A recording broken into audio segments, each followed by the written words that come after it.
Hello guys, welcome to the study box. आज हम discuss करने वाले हैं नोटिफिकेशन जो कि जारी किया गया है ICAR के द्वारा असिस्टेंट की पोस्ट के लिए। इस नोटिफिकेशन के बारे में आपको पिछले वीडियो में भी बताया गया था जब इसका शॉर्ट नोटिफिकेशन जारी हुआ था। अब जो डिटेल नोटिफिकेशन है उसके बारे में डिस्कस कर लेते हैं। तो वैकेंसी रहेगी यहाँ पे असिस्टेंट पोस्ट के लिए। सबसे पहले डेट्स हैं। जो डेट है आपकी ऑनलाइन एप्लीकेशन की वो है 7 मई 2022। लास्ट डेट है आपकी 1 जून 2022। आपके पास एक करेक्शन विंडो भी रहेगी जो कि 5 जून 2022 से 7 जून 2022 की रहने वाली है। इसके बीच में अगर आपसे कोई मिस्टेक हुई है फॉर्म में तो आप अप्लाई कर सकते हैं। बाकी जो एग्ज़ाम की आपकी डेट है वो अभी आना बाकी है। वो जब नोटिफाई करेगा तो आपको स्टडी बॉक्स पे बताया जाएगा। फिलहाल जो वैकेंसीज़ हैं, नंबर ऑफ़ वैकेंसीज़ और किस कैटेगरीज वाइज हैं वो हम देख लेते हैं। जैसा कि हमने आपको लास्ट वीडियो में बताया था कि वैकेंसी दो बाइफैक्ट की गई हैं। ICAR हेडक्वार्टर में 71, ICAR इंस्टीट्यूट में 391। ये जो बेसिक अंतर है इनमें ये है लेवल पे का। ये लेवल 6 की जॉब है जबकि ये जो है ये लेवल 7 की जॉब है। यानी कि यहाँ पे जो बेसिक पे रहेगा आपका 35,000 के आसपास रहेगा और यहाँ पे 44,000 के आसपास होता है। तो ये बेसिक डिफरेंस है इसमें। तो अनरिजर्व में जो है 44 पोस्ट हैं और इंस्टीट्यूट के अंदर 235 पोस्ट हैं। बाकी कैटेगरी वाइज बाई फ्रैक्शन यहाँ पे है। तो आप देख सकते हैं हेडक्वार्टर में कम पोस्ट हैं, टोटल 71 ही है, जबकि इंस्टीट्यूट में 391 हैं। यहाँ पे जो भी डिसेबिलिटी है उनके रिगार्डिंग दिया गया है कि जो अगर आपको जो डिसेबिलिटी बेनिफिट मिलते हैं वो अगर आपको क्लेम करने हैं तो आप यहाँ पे देख सकते हैं कौन सी कैटेगरी के अंदर आप आएंगे क्लेम करने में। अब देख लेते हैं एसेंशियल क्वालिफिकेशन क्या मांगी गई है। तो जो क्वालिफिकेशन मांगी गई है जैसा कि पहले बताया था आपको, बैचलर डिग्री मांगी गई है। किसी भी रिकॉग्नाइज्ड यूनिवर्सिटी से आप ग्रेजुएट होने चाहिए। अगर आप ग्रेजुएट हैं तो इसमें काम चल जाएगा।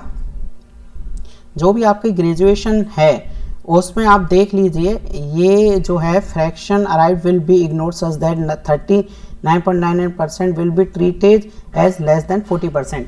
यानी कि इसमें जो क्राइटेरिया आपसे मांगा गया है अगर आपका राउंड फिगर में आप करते हैं तो वो नहीं चलेगा। एग्जैक्ट जो परसेंटेज आपके मार्क्स आए हैं वही इसमें लिए जाएंगे।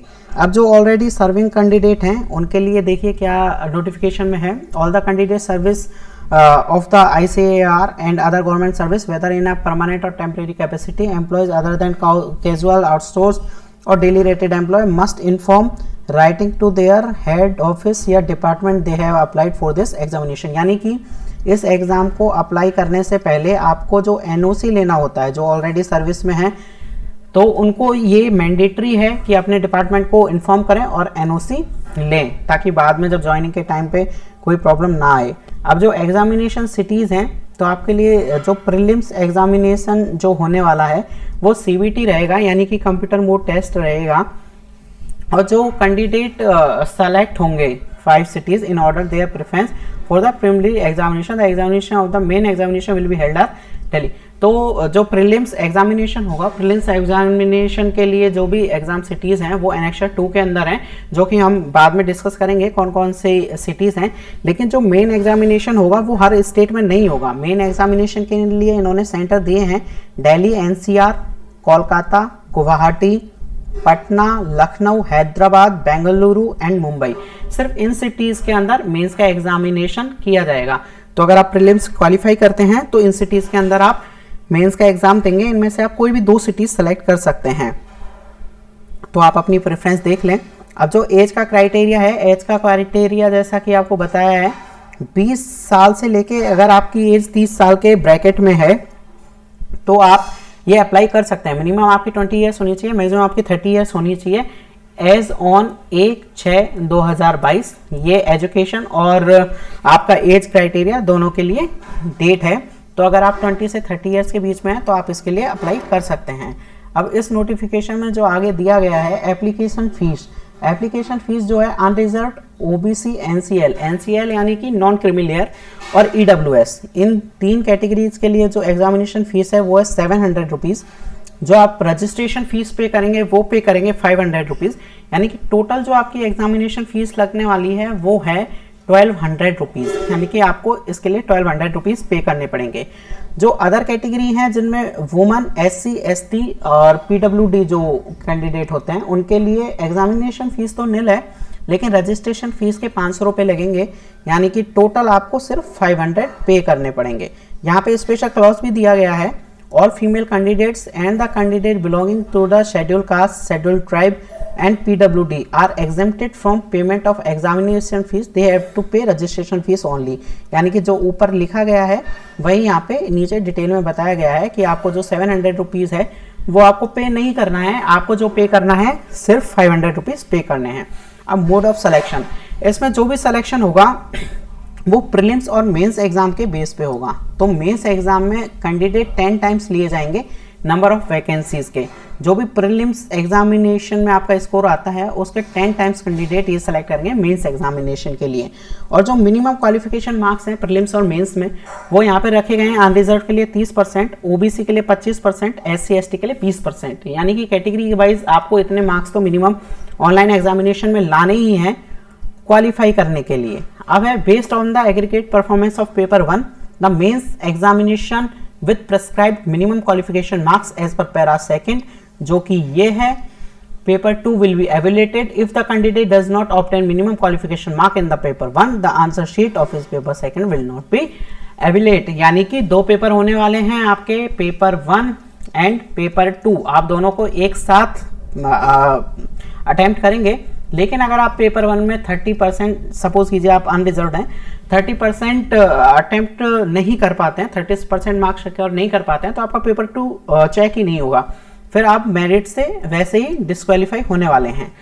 अब है based on the aggregate performance in the paper 1 and paper 2 of the mains examination candidate will be called for the skill test such that computer proficiency test skill test is mandatory in qualifying of the nature if the candidate does not appear in skill test और fails to qualify the test he will not be eligible for the post. यानी कि आपका जब mains आप qualify कर लेंगे उसके बाद स्किल टेस्ट होगा, स्किल टेस्ट है तो क्वालिफाई, लेकिन आपको वो क्वालिफाई करना मैंडेटरी है, उसके कोई मार्क्स नहीं होंगे, उससे आपकी कोई मेरिट एनहांस या डिक्रीज नहीं होगी, मेरिट पे कोई इफेक्ट नहीं होगा, लेकिन वो क्वालिफाइंग नेचर है तो आपको क्वालिफाई करना मैंडेटरी रहेगा।